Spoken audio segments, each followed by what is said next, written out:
Welcome to Clean Water Conversations, the podcast where we have casual discussions about creating clean and clear waterways right here in Lancaster County. I'm Ken. Hi, I'm Allison. Allison, it is Black Friday. Just about. Yeah, we're at that season already. Mm-hmm. You blinked. I know I blinked. That's why it's already here. So traditionally, there's been, you get up early and stand in line. Mm-hmm. Do you plan on doing that? Is there anything that you're excited to be shopping for this year? You're using the word you, and that is not me. I am not at the door trying to get the deal. I am looking forward to shopping this year for my kids. We've got this tradition with an advent calendar that has these little doors for every day. Mm-hmm. The holiday season. So yeah, it's part of my mom duties to fill that and have lots of creative little things for them. So. Nice. How about you? Nice. I don't get up and stand in line anymore. I did. Anymore? Yeah, I did. The first time I bought a video camera, like a professional grade video camera, was at whatever was there at Best Buy before in that same location, another electronics store. And I got up at probably 4 a.m. and stood in line and waited for the doors to open and ran back and got that because it was on sale. And then went to work afterwards. I was kicking myself all day long. It was crazy, but that camera served a lot of function over the years. There you go. So yeah. Part of your story. Yes. And speaking of stories, there continues to be a lot of awesomeness going on in our world. Yeah. It's wonderful. What is awesome in your world right now? Awesome in my world is continuing to be that storyteller at some places like the Lancaster County Association of Township Supervisors. So a shout out to them. Thanks for including us this time. Yes.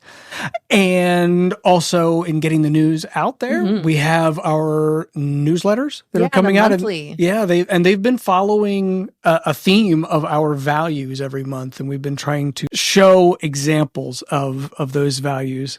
I love that. It has been so easy to find content from you all as partner organizations who are doing that. You are implementing practices, you are expanding capacity, but it's with these shared values in mind. So thank you for what you're doing, and thank you, Ken, for putting it in our newsletter. Oh, thank you. And last week was the Extra Give. Yes. So congratulations to all those folks that participated in the Extra Give. Yay! I'm sure they all spent considerable amount of time afterwards napping. There is so much to that. And by the way, if you want to learn more about that, check out our previous episode. That's right.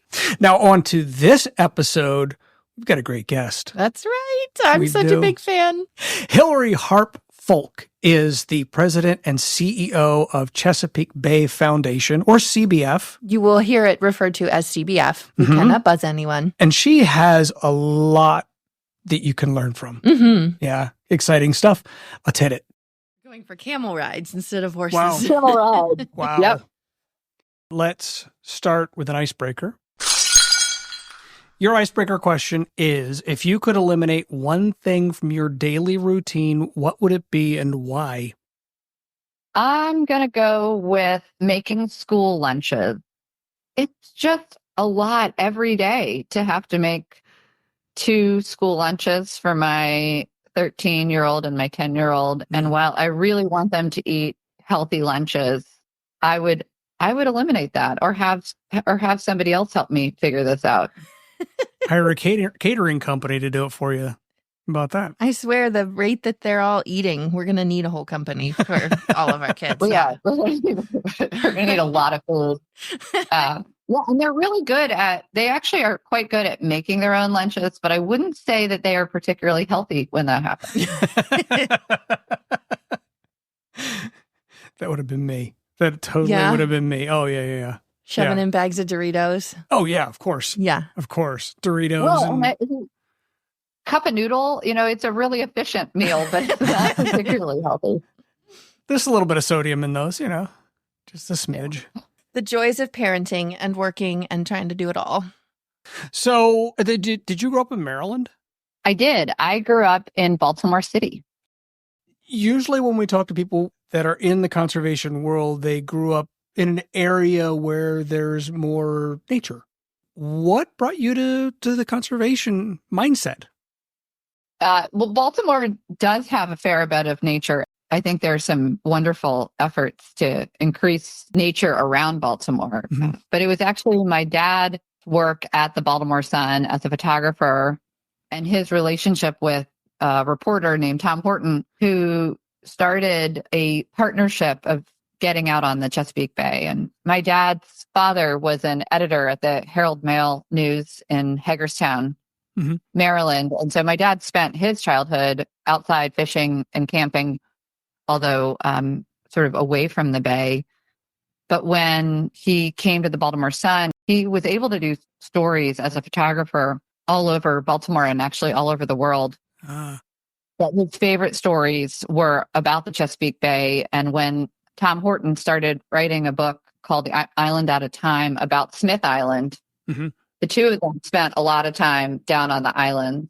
And it was an incredible childhood of walking around the Chesapeake Bay's edges in marshes, running aground on boats, fishing, crabbing, swimming. And I fell hard in love with the Chesapeake Bay and knew that I would spend my time on the bay. And now I'm incredibly lucky to get to work on the Chesapeake Bay every day. That's amazing.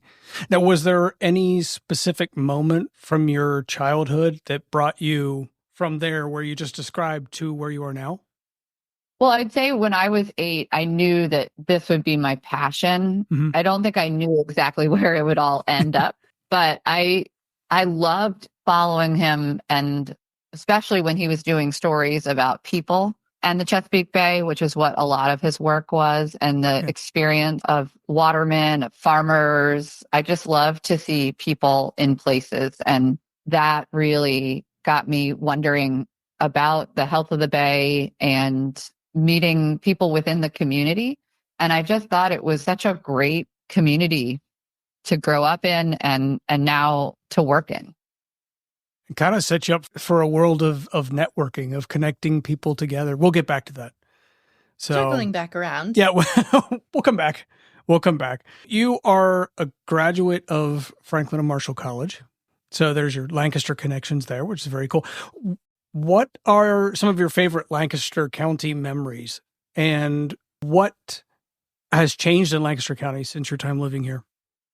My favorite memories of Franklin and Marshall were a lot of throughout the county for biology and geology lab. And many of them, I remember being in a 14-person van driving those very curvy roads to do research, usually stuck behind a buggy at some point in the day. Of course. Because that is part of the experience. And just getting to see how beautiful Lancaster is, and also to understand the culture of the county, and especially the relationship to agriculture and the connection to the Plains Heck Amish community. And so that had a really big impact on me. And I felt by the end of my time there, I had a really good sense of place.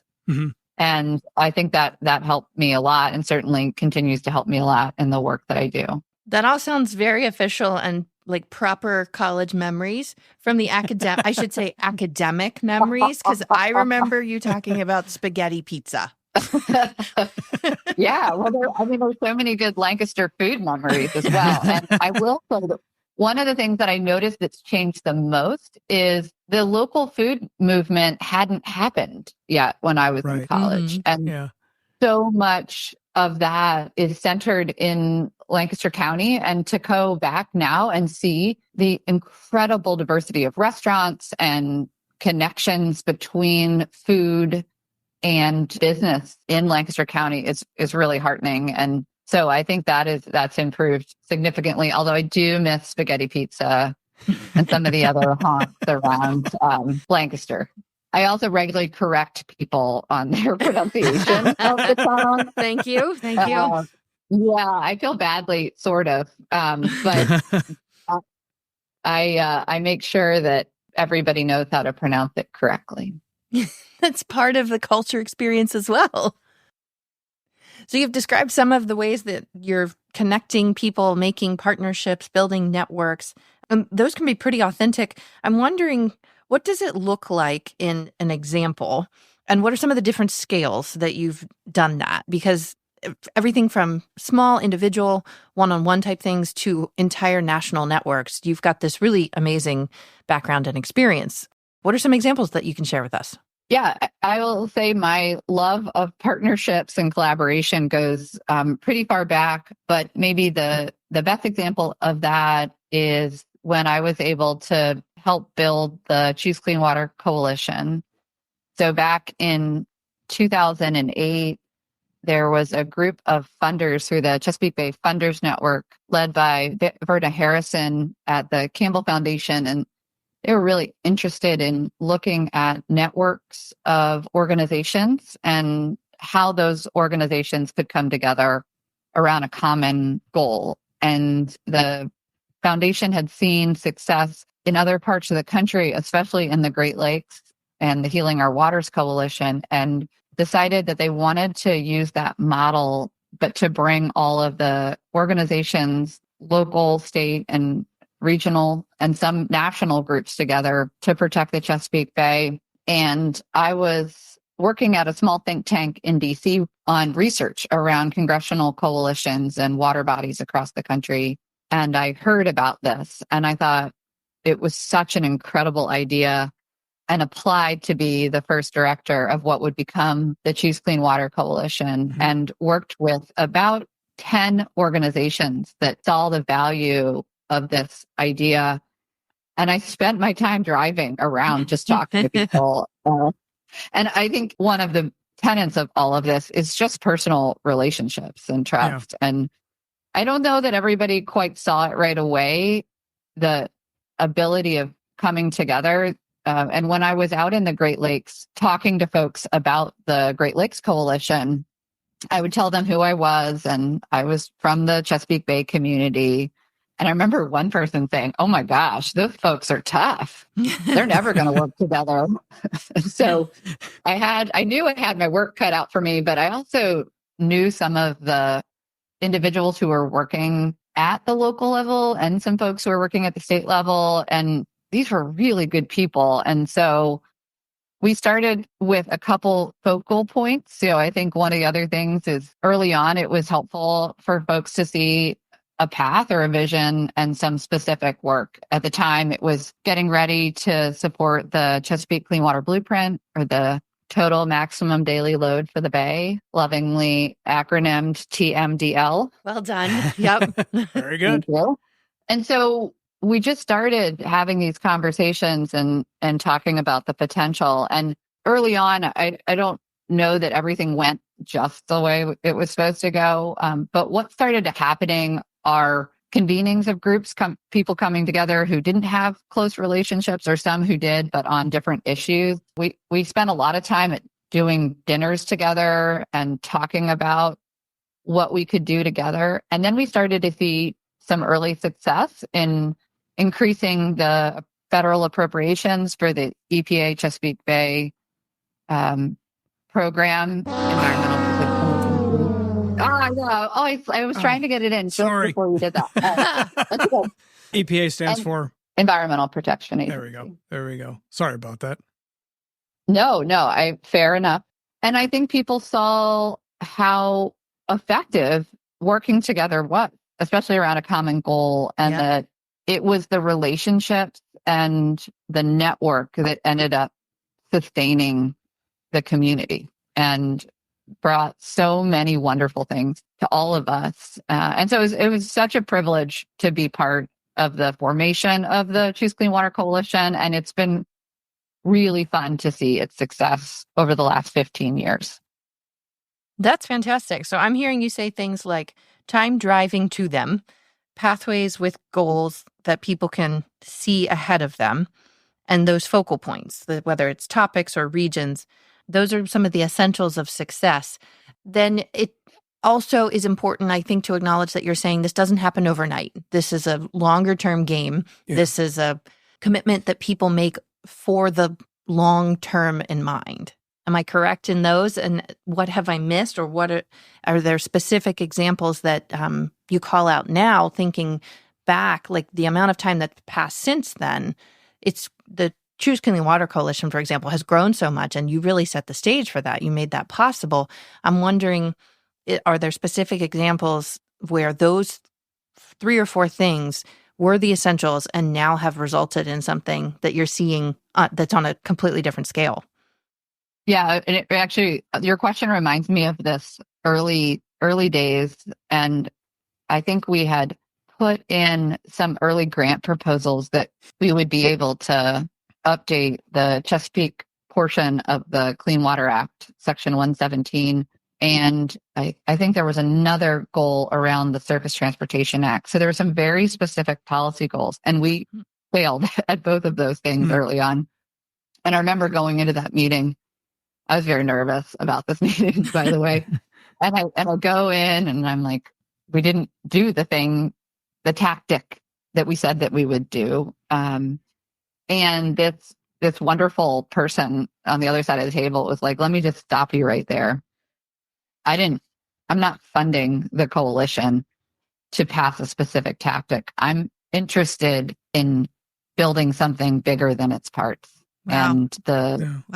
And what the coalition will do over the next decade, and the relationships and how those will fuel success over time. And I look back on that terrifying meeting and see so much in that conversation about what was to come, which is that the coalition has become a place for debate about what the Chesapeake Bay community, and especially organizations upstream, how we can work together, places where we disagree.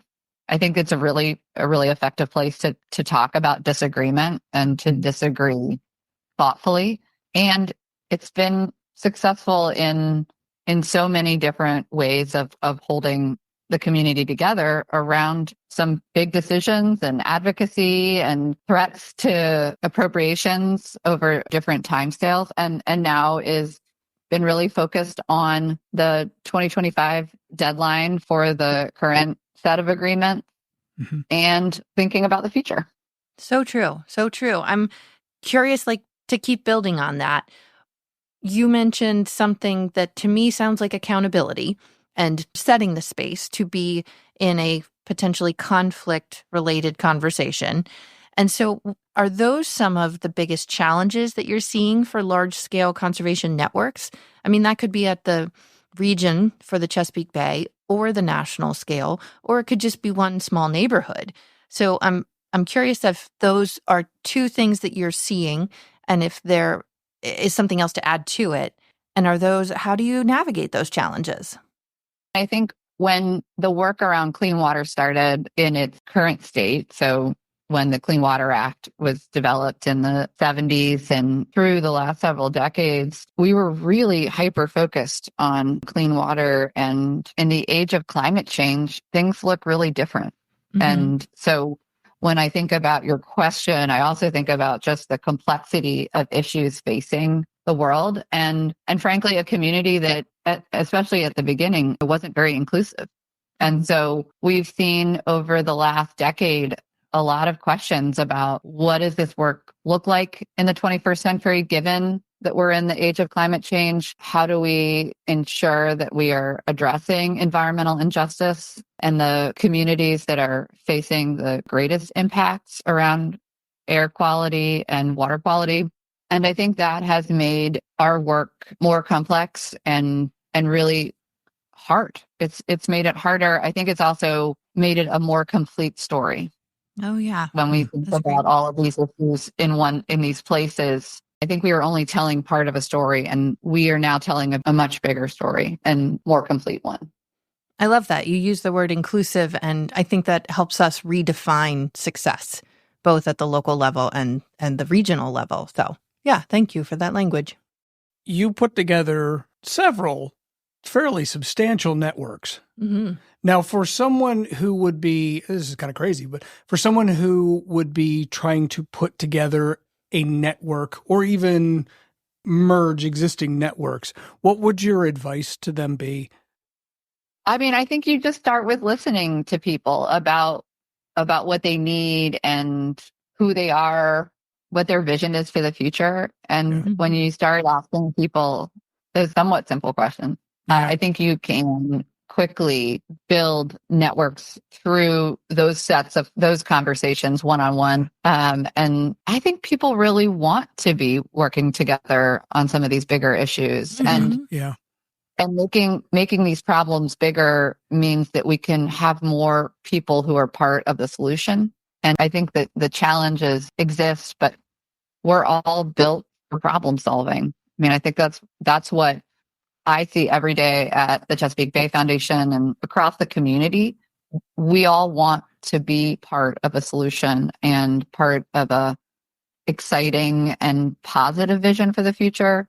And when you start to work with people and build those networks, that's what it's about, is getting people together towards that more positive vision and getting people just at the table ready to roll up their sleeves. Yeah. I love it. Yep. Those wins along the way, celebrations of the small ones, but also working towards the big one. Now, you have held executive roles at the National Wildlife Federation, became the chief program officer. Now, tell us a little bit about your professional work with a national audience, a national team, strategies that impact a national initiative. Yeah, after I left the Choose Clean Water Coalition, I ran National Wildlife Federation's Mid-Atlantic office. Mm-hmm. And then a few years later, I had the privilege to lead all 7 of National Wildlife Federation's regional centers. And I was a water person from the East Coast, learning about bison and butterflies and mountain lions. I got a whole education on Western conservation, which is like, just a completely different world. And I absolutely loved it. I thought it was so fun to learn about our national park system, these big Western landscapes, and also people in places that I had never been to. And so that was just really exciting to me. And one of my favorite projects I got to work on was, at the time, National Wildlife Federation was building the largest wildlife crossing across a 5-lane highway in Los Angeles to protect mountain lions. And so I got to work on the Save LA Cougars campaign. Is very intentionally named that. I remember the gear, the t-shirts and sweatshirts from that one.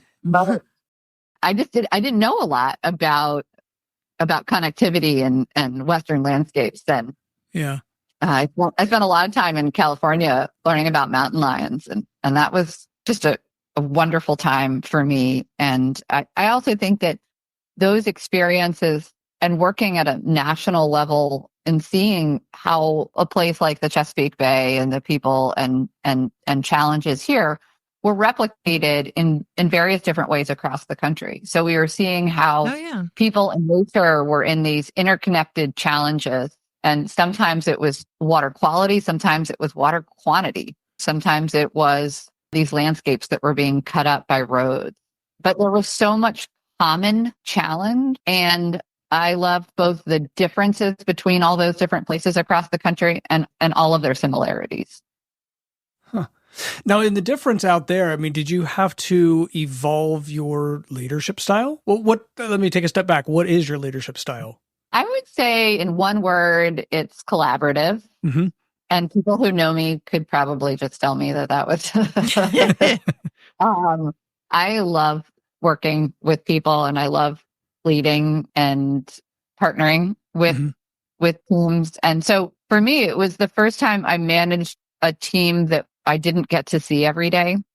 And that was really hard, because I really get a lot of energy around being physically with other members of the team. And so I had to adapt, because I was talking on the phone at the time to people across the country. Yeah. And then jumping in and out. I'd fly to all the different regional centers. I'd only be on site for a day or two. And so building trust and relationships in that way was just harder. Challenging, yeah.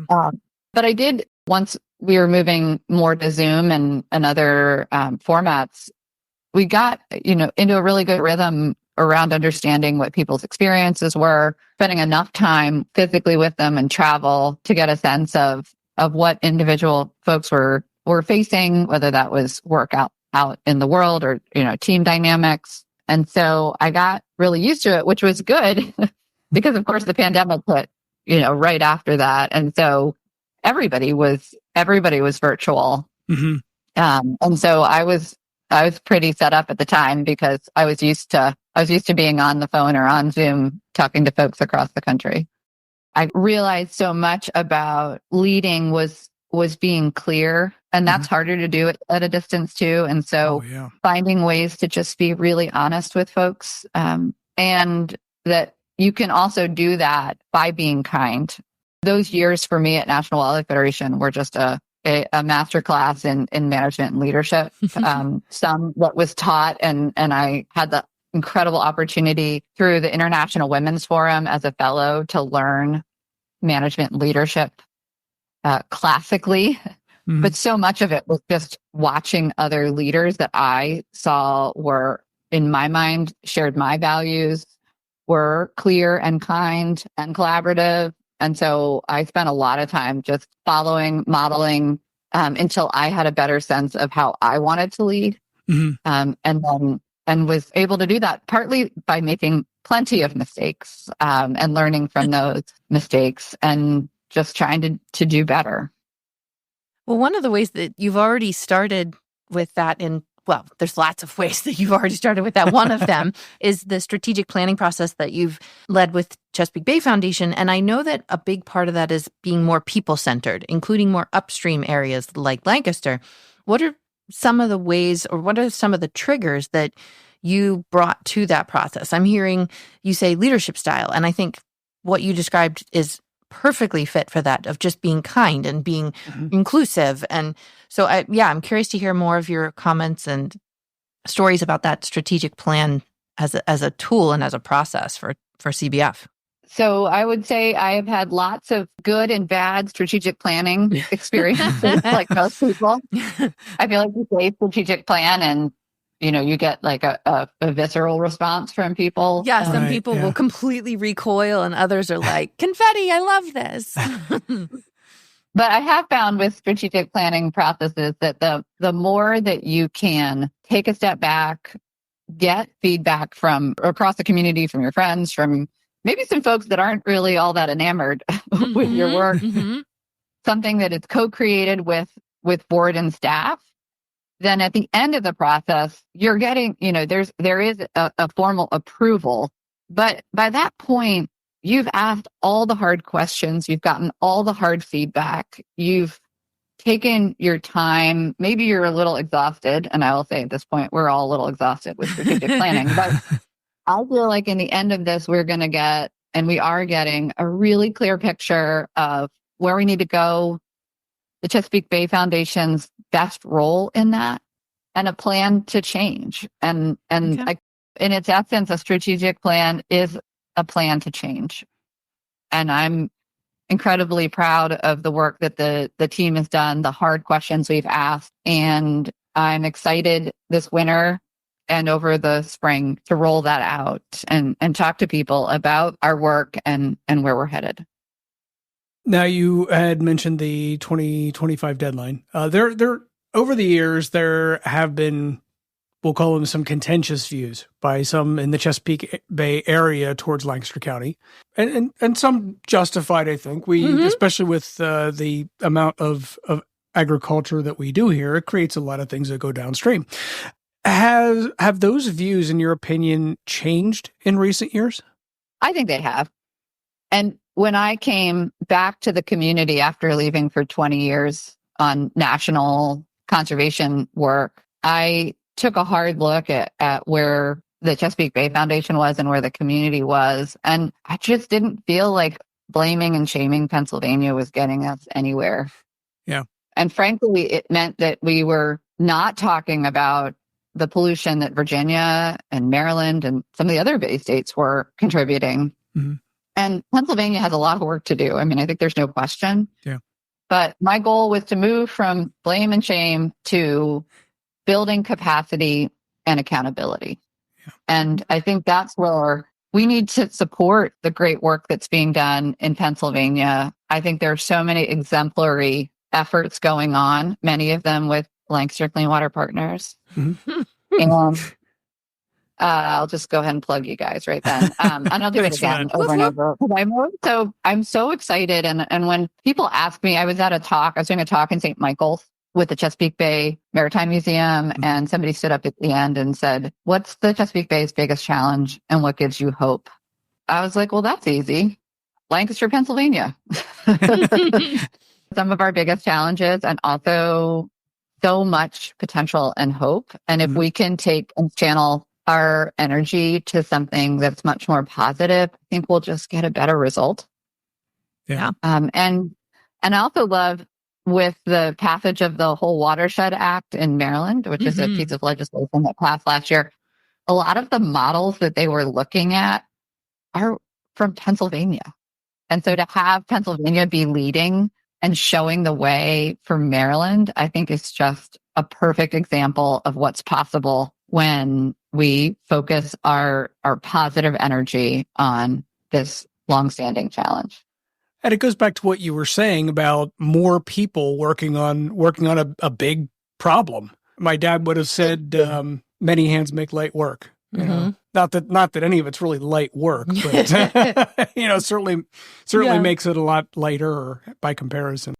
Well, and I love what Lancaster Clean Water Partners and partners around Lancaster, including my colleagues at the Chesapeake Bay Foundation, were really focused on homegrown solutions. Like, it wasn't folks from Maryland or Virginia telling you, what you need to do.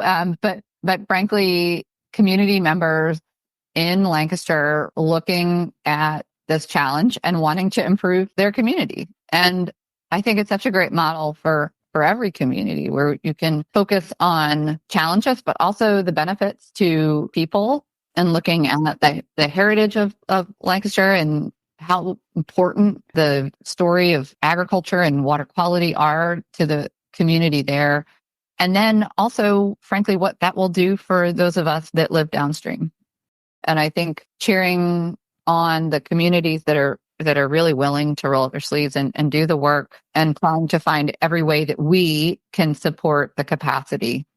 And then also the accountability. And I see accountability as a much bigger frame. Accountability is also making sure that we're being accountable ourselves, and ensuring that we're putting everything we can in, and our shoulder in, and helping with funding and support along the way.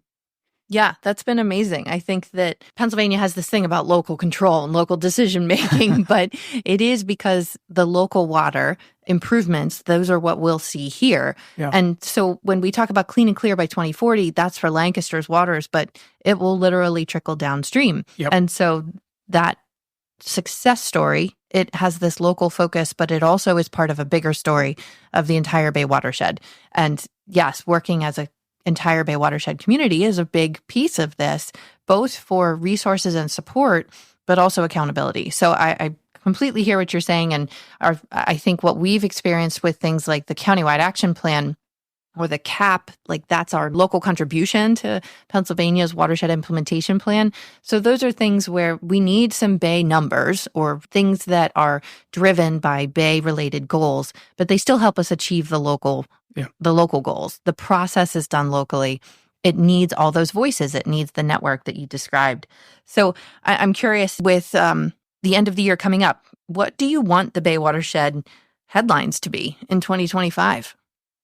Well, I'm excited about the upcoming Executive Council meeting of the governors, the Environmental Protection Agency administrator, the mayor of DC, and the head of the Chesapeake Bay Commission, all here in Annapolis, where I am, talking about the future together. And I think it's really extraordinary, especially when you have, Maryland governor as a Democrat and Virginia's governor as a Republican, spending time together and talking about these issues. Yeah. When we think about the world as such a divisive place, the Chesapeake Bay has always been nonpartisan. Mm-hmm. And the idea that we could have all those people together, different parties, different backgrounds, all committed to the Bay and to what comes next. And so my headline would be Chesapeake Bay leaders come together to commit to bold plan for the future. Love it. Yeah, that is good. And I think it really is this now 41-year-old partnership that has sustained the movement over decades and challenges and few lawsuits. some of them by the Chesapeake Bay Foundation.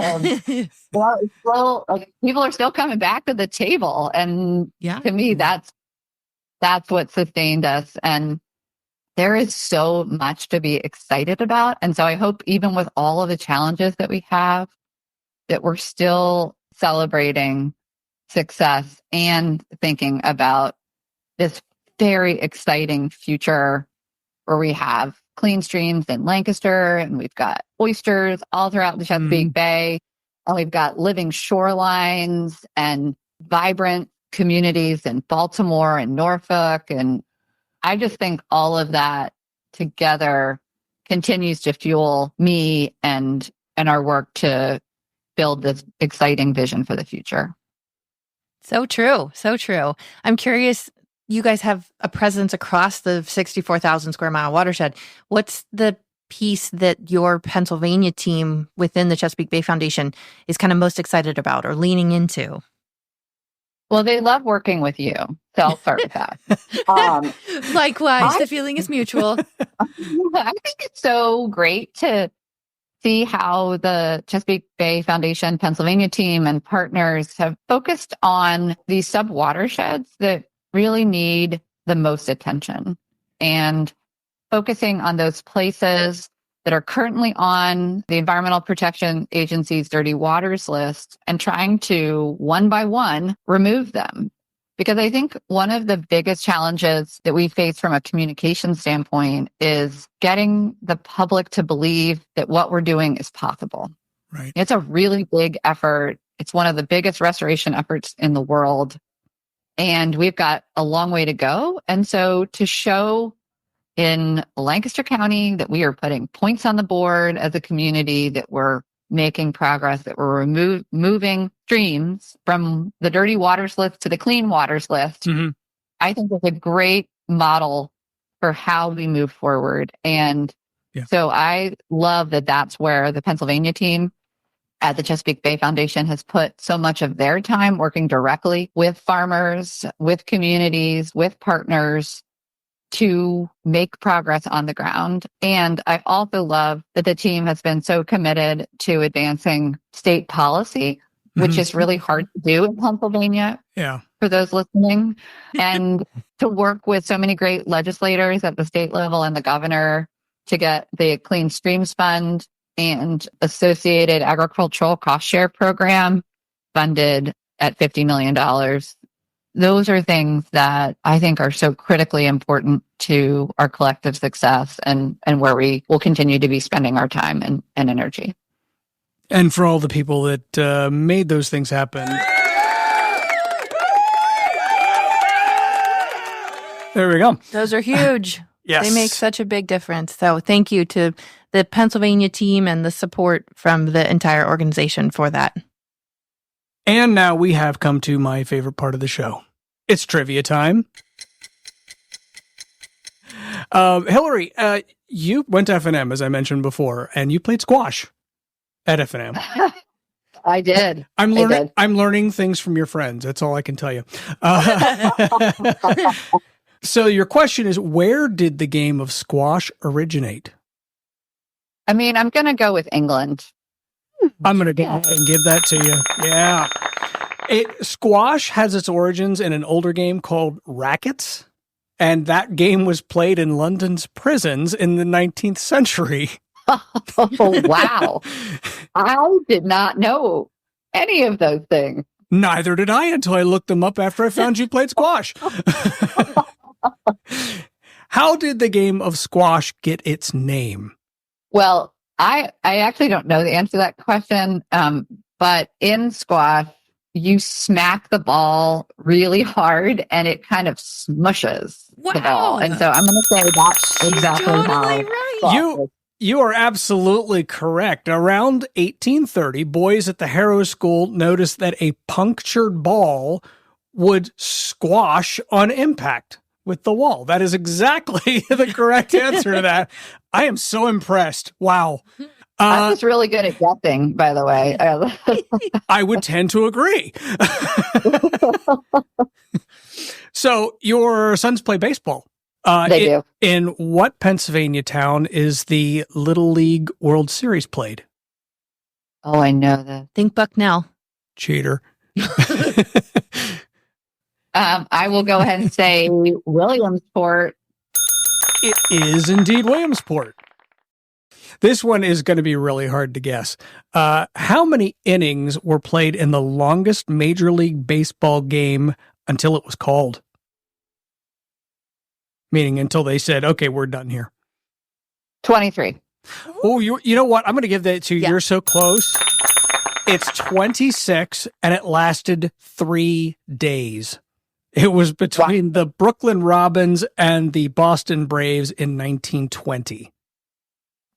So you had mentioned about camping earlier in our conversation, and your family likes to camp and travel. So just a little bit of travel stuff here. Which U.S. states has the most national parks? California? Woohoo! You are absolutely correct. It is California.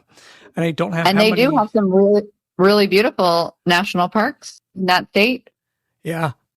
In which city can you find the beginnings of the historic Route 66? Fairly large city. Oh, I don't know. It's in Chicago.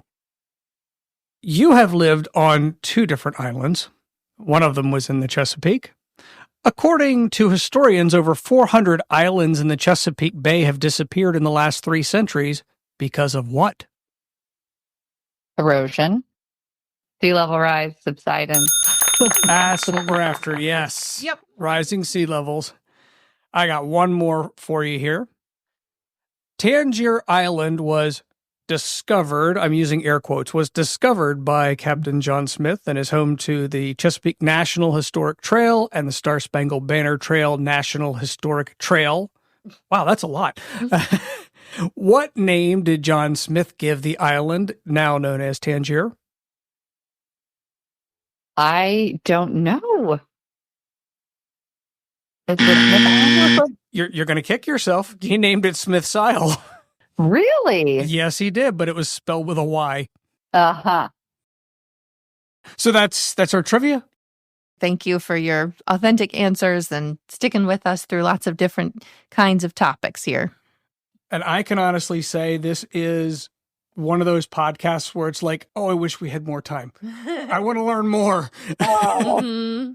Well, I'm happy. I'm sorry I'm not with you guys, and I'm, always happy to chat. And Ken, I can tell you more Allison stories than you could ever want. Really, I mean, we have so many good stories, and we even keep a list of our worst camping trips because we've had a couple that have gone so wrong. But my memories now of those times are so fond. Yes. Even though everything possibly that could go wrong went wrong, I still cherish all of those very funny memories. True. Yep. Grateful for friendship, professional connections, and just being able to spend time with you, Hilary, both in person and here via podcast connections. Thank you. I know that you've got more coming for your day, and we really appreciate your time this morning. Thank you. Yeah, take care to both of you, and talk to you soon. Yep. And we will be right back in just a couple of weeks. Till then, take care. Bye, everybody. Clean Water Conversations is brought to you by Lancaster Clean Water Partners. If you have comments or suggestions on the show topics, please contact us at info@lancastercleanwaterpartners.com. Thank you for listening.